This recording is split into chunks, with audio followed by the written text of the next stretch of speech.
창세기 50장. 요셉은 아버지에게 몸을 굽혀 울면서 입을 맞추고 그에게 시중드는 의사들에게 자기 아버지의 몸에 향을 넣으라고 명령하였다. 그래서 의사들은 40일 동안 그 몸에 향을 넣었는데 이것은 시체가 썩는 것을 막기 위해 보통 향을 넣는 기간이었다. 그리고 이집트 사람들은 70일 동안 그의 죽음을 슬퍼하였다. 에도 기간이 지나자 요셉은 궁전에 있는 바로의 신하들에게 말하였다. 당신들이 나를 좋게 여긴다면 내가 이렇게 말한다고 왕에게 좀 일러주시오. 우리 아버지가 나에게 맹세까지 시키시면서 돌아가시면 가나안 땅에 손수 파두신 묘실에 장사해달라고 부탁하셨습니다. 이제 내가 올라가서 아버지를 장사할 수 있도록 허락해 주십시오. 장사가 끝나는 대로 돌아오겠습니다. 그러자 바로는 내가 맹세한 대로 올라가서 내 아버지를 장사하여라 하고 대답하였다. 그래서 요셉은 자기 아버지를 장사하려고 올라갔는데 바로의 모든 신하들과 궁중 자문위원들과 이집트의 모든 고위 관리들도 요셉과 함께 올라갔다. 그리고 요셉의 가족들과 그의 형제들과 모든 친척들도 함께 올라가고 고센 땅에는 어린아이들과 양떼와 소떼만 남았다. 이와 같이 전차와 마병들까지 동원된 장사 행렬은 장사진을 이루었다. 그들은 요단강 건너편 아닷 타작마당에 이르러 오랫동안 큰 소리로 울었으며 요셉은 거기서 관습대로 7일 동안 울며 슬퍼하였다. 그 땅에 사는 가나안 사람들은 아닷 타작마당에서 들려오는 울음소리를 듣고 이것은 이집트 사람들이 애통하는 소리이다 하고 말하였다. 그래서 요단 건너편에 있는 그 땅 이름을 아벨 미스라임이라고 하였다. 이렇게 해서 야곱의 아들들은 자기 아버지가 명령한 대로 그를 가나안 땅으로 메고 가서 마므레 앞 막벨라밭에 있는 굴에 장사하였는데 이곳은 아브라함이 헷사람 에브론에게 그 밭과 함께 산 매장지였다.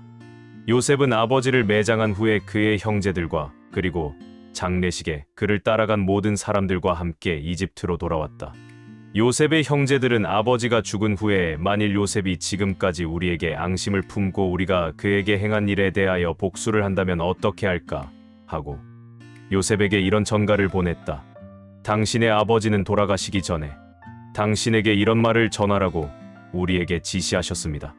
내 형들이 너에게 악한 짓을 했을지라도 이제 너는 그들의 잘못을 용서해 주어라. 그러니 이제 당신도 당신 아버지의 하나님의 종들인 우리를 용서해 주십시오. 요셉은 그 전가를 받고 울었다. 그리고 그 형들이 직접 와서 요셉 앞에 엎드려 우리는 당신의 종들입니다 하자 요셉이 그들에게 말하였다. 두려워하지 마십시오. 내가 하나님을 대신할 수 있겠습니까? 형님들은 나를 해치려고 하였으나 하나님은 그것을 선으로 바꾸셔서 오늘날 내가 많은 사람의 생명을 구할 수 있게 하셨습니다. 그러니 형님들은 조금도 두려워하지 마십시오. 내가 형님들과 형님들의 자녀들을 보살펴 주겠습니다. 이와 같이 요셉은 따뜻한 말로 그들을 안심시켰다. 요셉은 자기 아버지의 가족들과 함께 110세까지 이집트에 살면서 에브라임의 자손 3대를 보았으며 느나세의 아들인 마길의 자녀들도 그의 스라에서 키웠다. 요셉은 자기 형제들에게 이렇게 말하였다. 나는 죽지만 하나님은 분명히 형님들을 보살펴 주셔서 이 땅에서 인도에 내어 아브라함과 이삭과 야곱에게 약속하신 땅에 이르게 하실 것입니다. 그리고서 요셉은 이스라엘 자손들에게 하나님이 분명히 너희를 인도하여 그 땅에 이르게 하실 것이다. 그때 너희가 내 유해를 메고 올라가겠다고 나에게 맹세하여라 하였다. 이렇게 하여 요셉이 그곳 이집트에서 110세의 죽자 그들이 그의 몸에 향을 넣고 입산하였다. 누가복음 3장. 로마의 티베리우스 황제가 다스린 지 15년째가 되던 해에 본디오 빌라도는 유대 총독으로 있었다. 그리고 헤롯은 갈릴리 지방의 왕으로 그의 형제 빌립은 이두레와 드라곤이 지방의 왕으로 루사니아는 아빌레네 지방의 왕으로 있었으며 안나스와 가야바는 대제사장으로 있었다. 바로 그 무렵 하나님의 말씀이 광야에 있는 사가랴의 아들 요한에게 들려왔다. 요한은 요단강 부근의 여러 지방을 다니며 죄를 용서받게 하려고 회개의 침례를 전파하였다. 이것은 예언자 이사야의 책에 기록된 말씀과 같다. 광야에서 어떤 사람의 외치는 소리가 들린다. 너희는 주를 위해 길을 준비하라. 그의 길을 곧게 하라. 모든 골짜기가 메워지고 모든 산이 낮아질 것이며 굽은 길이 곧아지고 험한 길이 평평해지며 모든 사람이 하나님의 구원을 볼 것이다. 요한은 침례받으러 나오는 사람들을 이렇게 꾸짖었다. 독사의 자식들아, 누가 너희더러 앞으로 내릴 하나님의 무서운 벌을 피하라고 했느냐? 너희는 진정으로 회개했다는 것을 보여줄 만한 바른 행동을 하라. 그리고 속으로나마 아브라함이 우리 조상이다 라고 말하지 말아라. 하나님께서는 이 돌들을 가지고도 아브라함의 후손이 되게 하실 수 있다. 도끼가 이미 나무 뿌리에 놓였으니 좋은 열매를 맺지 않는 나무는 다 찍혀 불에 던져질 것이다. 사람들이 요한에게 그렇다면 우리가 어떻게 해야 되겠습니까? 하고 물었다. 그래서 요한은 그들에게 옷을 2벌 가진 사람은 없는 사람과 나누어 갖고 먹을 것도 그와 같이 나누어 먹어야 한다. 하고 대답하였다. 제무원들도 침례를 받으러 와서 요한에게 선생님, 우리는 무엇을 해야 합니까? 하고 묻자. 요한은 그들에게 정해진 세금 외에는 더 받지 말아라 하였다. 군인들도 와서 우리는 무엇을 해야 합니까? 하고 물었다. 그때 요한은 그들에게 남의 것을 강제로 빼앗거나 이유 없이 다른 사람을 고소하지 말고 자기가 받는 봉급을 만족하게 여겨라 하고 대답하였다. 백성들은 메시아를 무척 기다리고 있었으므로 혹시 요한이 그가 아닌가 하고 모두 속으로 생각하고 있었다. 그래서 요한은 그들에게 이렇게 말하였다. 나는 너희에게 물로 침례를 준다. 그러나 나보다 더 능력이 많으신 분이 곧 오시는데 나는 그분의 신발끈을 풀어드릴 자격도 없다. 그분은 너희에게 성령과 불로 침례를 주실 것이며 자기 타작마당에서 모든 곡식을 키질하여 알곡은 곳간에 모아들이고 죽정이는 꺼지지 않는 불에 태우실 것이다. 그 외에도 요한은 백성들에게 여러 가지 말로 권면하고 그들에게 기쁜 소식을 전파하였다. 그러나 헤롯 왕은 자기 동생의 아내인 헤로디아와 결혼한 일과 그 밖에 그가 저지른 모든 악한 일로 요한에게 책망을 받고도 뉘우치기는커녕 오히려 그를 붙잡아 감옥에 가둬버렸다. 모든 사람들이 침례를 받을 때 예수님도 침례를 받으셨다. 그리고서 예수님이 기도하시자 하늘이 열리고 성령님이 그에게 비둘기와 같은 모양으로 내려오셨다. 그리고 하늘에서 너는 내가 사랑하고 기뻐하는 내 아들이다 라는 음성이 들려왔다. 예수님이 기쁜 소식을 전하기 시작하신 때는 30세쯤 되셨다. 예수님은 요셉의 아들로 알려져 있었다. 요셉의 아버지는 헬리, 헬리의 아버지는 맏닷, 맏닷의 아버지는 레위, 레위의 아버지는 멜기, 멜기의 아버지는 얀나, 얀나의 아버지는 요셉이었다. 요셉의 아버지는 맏다디아, 맏다디아의 아버지는 아모스, 아모스의 아버지는 나훔, 나훔의 아버지는 에슬리, 에슬리의 아버지는 낫게였다. 낫게의 아버지는 마앗, 마앗의 아버지는 맏다디아, 맏다디아의 아버지는 서머인, 서머인의 아버지는 요색, 요색의 아버지는 요다였다. 요다의 아버지는 요하난, 요하난의 아버지는 레사, 레사의 아버지는 스룹바벨, 스룹바벨의 아버지는 스알디엘, 스알디엘의 아버지는 네리였다. 네리의 아버지는 멜기, 멜기의 아버지는 앗디, 앗디의 아버지는 고삼, 고삼의 아버지는 엘마담, 엘마담의 아버지는 에르였다. 에르의 아버지는 예수, 예수의 아버지는 엘리에서, 엘리에서의 아버지는 요림, 요림의 아버지는 맏닷, 맏닷의 아버지는 레이였다. 레이의 아버지는 시므온, 시므온의 아버지는 유다, 유다의 아버지는 요셉, 요셉의 아버지는 요남, 요남의 아버지는 엘리야김이었다. 엘리야김의 아버지는 멜레아, 멜레아의 아버지는 맨나, 맨나의 아버지는 맏다다, 맏다다의 아버지는 나단, 나단의 아버지는 다윗이었다. 다윗의 아버지는 이세, 이세의 아버지는 오벳, 오벳의 아버지는 보아스, 보아스의 아버지는 살몬, 살몬의 아버지는 나손이었다. 나손의 아버지는 암미나답, 암미나답의 아버지는 람, 람의 아버지는 헤스론, 헤스론의 아버지는 베레스, 베레스의 아버지는 유다였다. 유다의 아버지는 야곱, 야곱의 아버지는 이삭, 이삭의 아버지는 아브라함, 아브라함의 아버지는 데라, 데라의 아버지는 나홀이었다. 나홀의 아버지는 스룩, 스룩의 아버지는 르우, 르우의 아버지는 벨렉, 벨렉의 아버지는 에벨, 에벨의 아버지는 셀라였다.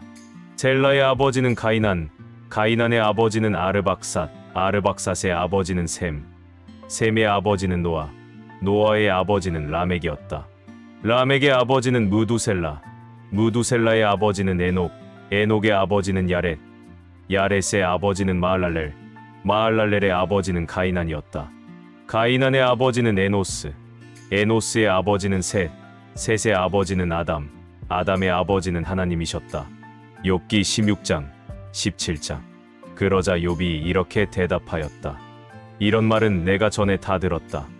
너희는 모두 나를 위로하러 온 것이 아니라 오히려 나를 괴롭히려고 온 자들이구나. 내가 헛된 말을 끝없이 할 작정이냐? 내가 무엇 때문에 그런 말을 하느냐? 나도 너희처럼 말할 수 있다.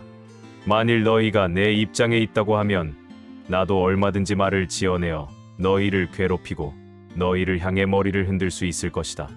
하지만 난 그렇게 하지 않겠다. 나 같으면 너희에게 도움이 되는 말을 하여 너희를 위로하고 너희 슬픔을 덜어 주었을 것이다. 내가 자신을 변명해도 내 슬픔이 그대로 있는데 내가 입을 다문다고 해서 어찌 마음이 편하게 드냐? 하나님이시여, 주께서 나를 완전히 지치게 하시고 나의 집안을 황폐하게 하셨습니다. 주께서 나를 시들게 하여 뼈와 가죽만 남게 하셨으므로 이것이 내 죄를 증거하고 있습니다. 하나님은 분노로 나를 쳐서 내 살을 찢고 나를 향해 이를 갈며 증오의 눈으로 나를 보시고 사람들은 입을 벌려 나를 조롱하며 조소로 내 뺨을 치고 한 패가 되어 나를 대적하는구나. 하나님은 나를 경건치 않은 자들에게 넘겨주시고 악인의 손에 던져 넣으셨다. 내가 편안하게 살고 있을 때 그가 나를 꺾고 내 목을 잡아 던져 부수뜨리시며 나를 그의 표적으로 삼으시고 사방에서 활을 쏘아 사정없이 내 허리를 뚫어 땅에 창자가 쏟아지게 하는구나. 그가 계속해서 나를 치고 용사처럼 내게 달려드시니 내가 이렇게 삼배 옷을 입고 티끌 가운데 앉아 슬퍼하는 신세가 되고 말았다. 내 얼굴은 울어서 붉어있고 내 눈 언저리에는 죽음의 그늘이 맴돌고 있구나. 그러나 나는 내 손으로 포악한 일을 한 적이 없으며 나의 기도는 순수하다. 땅이여, 내 피를 숨기지 말고 그 피가 나를 위해 계속 부르짖게 해다오. 지금 나의 증인이 하늘에 계시고 나의 대변자가 높은 곳에 계신다. 내 친구들이 나를 조롱하니 내 눈이 하나님께 눈물을 쏟는구나. 사람이 자기 친구를 위해서 변호하듯 누가 나를 위해 하나님께 변호해 주었으면 좋으련만 몇 년이 지나면 나도 돌아오지 못할 길로 갈 것이다. 기운이 쇠하여 거의 죽게 된 나에게 기다리는 것은 무덤뿐이다. 나를 조롱하는 자들이 내 주위에 있으니 내 눈이 항상 그들의 적개심을 보게 되는구나. 하나님이시여, 나에게 죄가 없음을 보증해 주소서. 주 외에 누가 나의 보증인이 되겠습니까? 주께서 저들의 마음을 가리워 깨닫지 못하게 하셨습니다. 그러므로 저들이 이겨 뽐내지 못하게 하소서. 뇌물을 받고 친구를 배신하면 그 자녀들의 눈이 먼다는 속담이 있습니다. 하나님이 나를 모든 사람들에게 웃음거리가 되게 하심으로 그들이 내 얼굴에 침을 뱉는구나. 근심 때문에 나는 눈마저 어두워지고 내 팔다리는 그림자같이 되었다. 정직한 사람들이 나를 보고 놀라며 죄 없는 자들이 경건치 않은 자들에게 분개하는구나. 그러므로 의롭게 사는 사람은 계속 착실하게 살 것이며 마음이 깨끗한 자는 점점 힘을 얻게 될 것이다. 너희는 제발 내 앞에서 사라져다오. 너희 중에서는 지혜로운 자를 찾을 수가 없다. 나에게 좋은 시절은 다 지나가고 나의 희망도 사라졌으며 내 마음의 소원도 좌절되고 말았다. 너희는 밤을 낮처럼 생각하여 흑암 가운데 있으면서도 빛이 가깝다고 말하는구나. 내가 만일 죽은 자의 세계로 내려가 흑암 가운데 누워 무덤을 보고 내 아버지라 부르며 구더기를 보고 내 어머니요 내 자매라고 부른다면 나의 희망이 어디 있겠으며 누가 내 희망을 보겠느냐? 내가 죽으면 내 희망도 죽음의 문까지 내려가 나와 함께 흙 속에 묻혀버리고 말 것이다. 고린도전서 4장. 그렇다면 사람들은 마땅히 우리를 그리스도의 일꾼이며 하나님의 비밀을 맡은 사람으로 여겨야 합니다. 이런 것을 맡은 사람에게 요구되는 것은 충성된 자로 인정을 받는 것입니다. 나는 여러분이나 다른 어떤 사람에게 판단받는 것을 대수롭지 않게 생각하며 나도 나 자신을 판단하지 않습니다. 내가 양심의 가책을 받는 일은 없지만 그렇다고 죄가 없는 것은 아닙니다. 오직 나를 판단하시는 분은 주님이십니다. 그러므로 여러분은 최후의 심판 때까지 아무것도 판단하지 말고 주님이 오실 때까지 기다리십시오. 주님이 오시면 어둠 속에 감추어진 것을 밝혀내고 사람들의 마음속 생각을 드러내실 것입니다. 그때에는 각 사람이 하나님께 칭찬을 받을 것입니다. 형제 여러분, 나는 여러분을 위하여 나 자신과 아볼로의 경우를 들어서 말하였습니다. 그것은 여러분이 기록된 말씀의 범위를 넘어서지 말라는 말의 의미를 우리에게 배워서 어떤 사람은 자랑하고 어떤 사람은 멸시하는 일이 없도록 하기 위한 것입니다. 누가 여러분을 남달리 뛰어나게 하였습니까? 여러분이 가진 것 중에 하나님에게 받지 않은 것이 무엇입니까?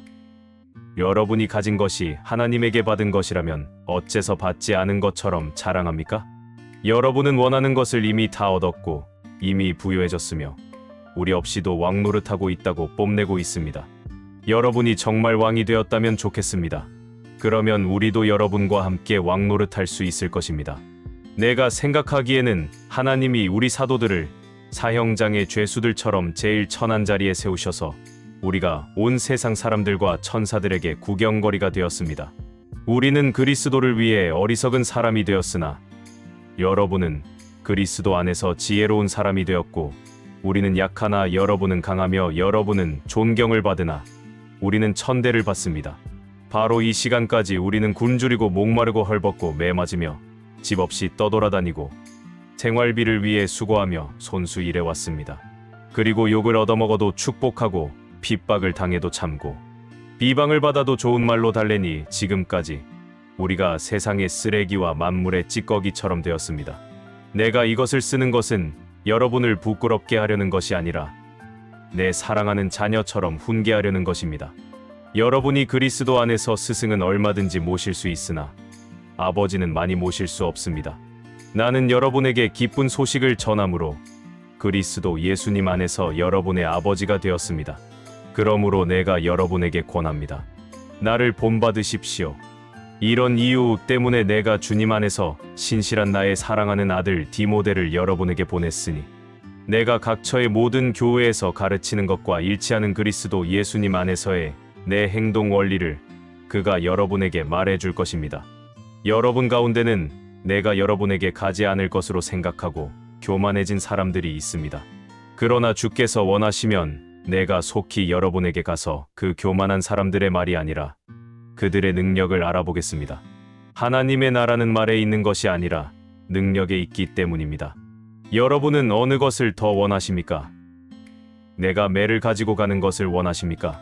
아니면 사랑과 부드러운 마음으로 가는 것을 원하십니까?